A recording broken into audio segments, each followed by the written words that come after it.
Hello again. I'm still not good at introductions, so you're not getting one. I feel like I've made enough videos on Hunt Showdown to kind of warrant making some sort of guide or tutorial. I know you didn't ask for it, and I'm probably woefully under-equipped to make one, but I like the sound of my own voice. And I like talking about this game, so buckle up, I guess. Okay, so when I do make this guide, I'm going to try and make it as grounded and as rudimentary as possible. I know when I started out playing hunts, I didn't go looking for the most detailed and in-depth guides as possible. I literally just wanted to know how to play the game.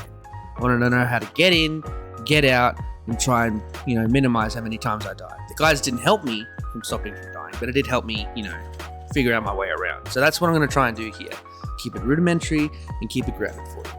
So what we're going to do is, we're going to take Hunt Showdown and break it into 4 topics. And these are the topics that you're going to hear. Step 1, getting ready for the hunt.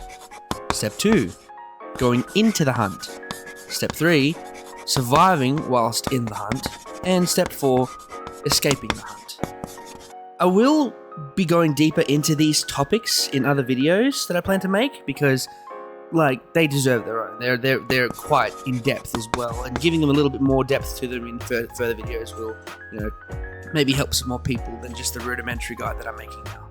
So let's jump straight into it with step 1, getting ready for the hunt. When it comes to Hunt Showdown, as people would say, an ounce of prevention is worth a pound of cure. Preparation is key. First, you hire a hunter. These hunters serve the player purely aesthetically. So you don't get any perks or anything for picking particular hunters. So yeah, just pick one that matches your sweet, sexy style, and then pick your arsenal and your perks. In this instance, I won't go heavily into the super impressive and versatile arsenal and the toolkits in Hunt. That's a can of worms for another video, worthy of its own deep dive. So for now, if I could recommend anything to you for a build or loadout wise, I would recommend something frugal, but more than that, something that you feel comfortable with. After that, you would pick your tools and consumables, both different kind of items, but they kind of serve the same purpose. For tools, I'd recommend you grab a med kit and a melee weapon. Those things I never go into a hunt without. They're pretty much imperative to success in that game. And then when it comes to consumables, which is the other branch of items that you take, I would go for the weak vitality shot and the weak regeneration shot. Those things give you a quick boost of health and regeneration when you really need it, whereas the full vitality shots take a bit longer to administer. And then if you're feeling spicy, I guess, grab a stick of dynamite or something like that, just to give you that little bit of, more lethality, I suppose. Now that we're done with your items and consumables and stuff, we'll move on to the next part and the last part of step 1, sorting out your traits. Depending on the hunter that you get, besides a free one and the one that you have to pay for, you will be given some upgrade points, 10 of them to be precise. And that's a commodity that you use to acquire and equip your traits. These traits will vary in costs, each provide varying levels of utility from mildly useful to absolutely necessary. But again, for now, the one I would recommend would be Necromancy, a 4-cost trait that revives teammates from a distance when you're playing in a group, or revives yourself when you're down and running solo. After that, it's up to personal preference. Certain traits also synergize with weapons that you can use too, but again, that's a topic for another deep dive video that I have planned. Okay, now that you're all set with your items, your tools, your hunter, your weapons, and all that sort of stuff, it's time to move on to the next step. Going into the hunt. So, in Hunt Showdown, there are currently 4 playable maps. The Stillwater Bayou, Lawson Delta, Mammon Gulch, and the County of DeSalle. All really beautiful, beautiful places having their own unique environments for you to explore. But no matter which map you spawn in, the position of your hunters when you spawn in will always be on the perimeter of the map, on the outside, on the edges and such. And the same goes for the enemy.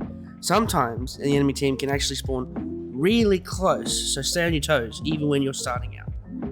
Now that we're talking about going into the hunt and starting out the actual round, it would be a pretty good time for me to talk about Dark Side.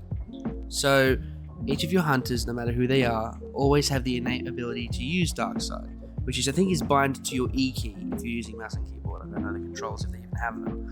But doing so will open up some sort of like literally a dark side where you can see the location of clues. Now, also traits in the game that your character and your hunter can synergize with your dark side as well. So it's very good to pay attention to that and keep that in mind when you go into further runs. So when you use dark sight, you'll use it to locate clues, which are these little markings or like portal-like objects on the ground. And then when you go up to them, you interact with them, and it kind of narrows down the location of your bounty boss. And then the more you do it, the more that the map shrinks, or the map shows you where this bounty boss is, and then it gives you the opportunity to go and hunt your quarry. Now you'll find all of your clues in places called compounds. Different little mini environments that are dotted around the map that give you kind of different ways to engage the enemy and explore yourself. You'll get things from like stone quarries to like cliche old western towns and like war forts that are all dilapidated and neglected and stuff. It's very, very cool. So after you've collected these clues, 3 to be precise, the exact location of the bounty boss appears on your map. But these clues also act as a good indicator for the possible location of other players. For instance, if a player has already interacted with the clue will show up differently to you than it would be if it had been untouched. And also, if other enemy players are in close vicinity to you or the clue, it will glow bright red as an indicator for you to kind of dig in or get out, you know what I mean? And I think this is a perfect segue into step 3, surviving the hunt. Now you've entered your hunt and you've been following the clues and exploring the locales. No doubt you've come across some of these guys, the various monsters that inhabit the map. And you guessed it, these chodes exist for purely inconvenience purposes, and to do so in any which way possible to you. Some of these try to burn you, some of these try to poison you, others will shank you like you accidentally shoulder checked them in the streets of Brighton. If you know, you know. Okay, now I'm going to test you. Don't worry, you'll do fine. Alright, let's do this. Now, for 5 brownie points, can you tell me, out of which of these ghastly ghouls is the most dangerous to you? You get 10 seconds.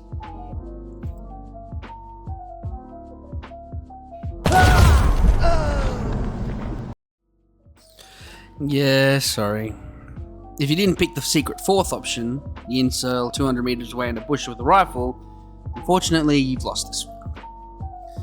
You see, these monsters, as dangerous and as deadly as they are nothing compared to this douche canoe. His sole objective is to stop you from accomplishing yours. The monsters? Mild inconvenience. This milksop will kill you, rob you, and then dress distastefully at your funeral. This is the real threat. Enemy players all have the same goal. Get in, get the bounty, and get out. So that naturally makes you enemies. But you already knew that. So what do you do? I mean, honestly, it's all a matter of preference. Some people play balls to the wall, seeking out fights and pushing for the PvP. Some people go with the utmost caution, placing traps and remaining unseen and unheard until the perfect moment. And honestly, no shade to whatever playstyle you do. Do what you find most fun. And I guess now this is time for the last step, and probably the most important. Getting out of the hunt. Okay. By some miracle or by sheer grit, skill and dedication, you've probably managed to kill one of the 4 bounty bosses on the map. After that, you should banish the bounty. And it's also at this stage where I dig in and get ready for a fight. Because the moment you begin that banishment, every other hunter on the map has discovered the bounty boss's location. Your location. So, buckle up, chuckle nuts. That compound is now your castle. And until that banishment is done, you're going to have to fight to defend it. And I'll be honest, this part's where I always flounder. So if I had any advice for you on this part, I think the best advice I'd be able to give is stay calm, maintain communication with your teammates, and try not to re-peek windows. That's like the easiest step to get your head blown off. After the banishment's finished, you'll be able to pick up the bounty itself and carry it on your person. That gives you away, but it also gives you a very, very useful power. and that's called Dark Side Boost. I mean, it's like Dark Side, but better. Basically giving you the ability to kind of see a loose outline of enemy hunters through walls and stuff, but you only get 5 seconds of it, so use it wisely.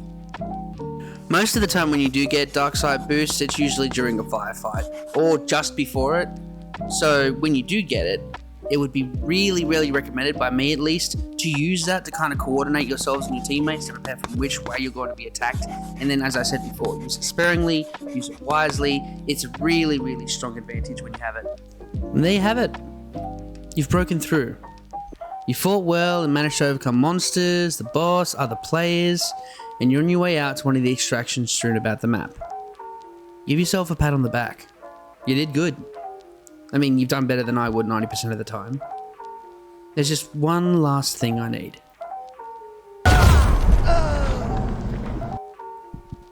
Yep. You're dead. And you were right there too. You were shot by a sniper 200 meters away. You tripped on a death trap moving through the compound, or you just misjudged the height of a fall. It doesn't matter. You're dead. And this won't be the first time for you. And you can bet your sweet Bippy it won't be your last. So, you feel this feeling that you're having right now? It might be disappointment, dejection, a seething hatred for anything and everything around you.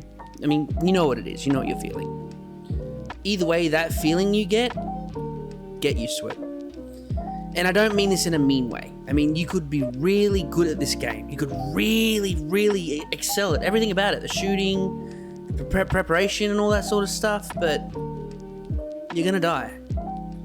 And you'll lose fresh hunters, and you'll lose hunters so close to retirement, it's like an 80s movie cliche. But yeah, it's gonna happen. Don't think too much about it. Because let's be real. That headshot you landed before, chef's kiss. Mwah. And the time that you beat down 2 hunters with a baseball bat, that shit was cool as fuck. Hunt Showdown is a brutal game. But when the going gets tough, remember the good stuff. It really helps. I personally don't go into hunts to win. I'm nowhere near that good. I go in there to talk silly buggers with me mates and maybe get some memorable moments to show you guys and gals, whatever. But yeah, above all, have fun and don't harp on the losses. You'll do better next time. And yeah, I mean, that's my grounded guide to this sadomasochistic journey that's Hunt Showdown. I hope it helps in some way or was entertaining. Let me know if you want. I'm not going to tell you what to do. But yeah, I really hope you learned something, or at least enjoyed it. Catch you next time.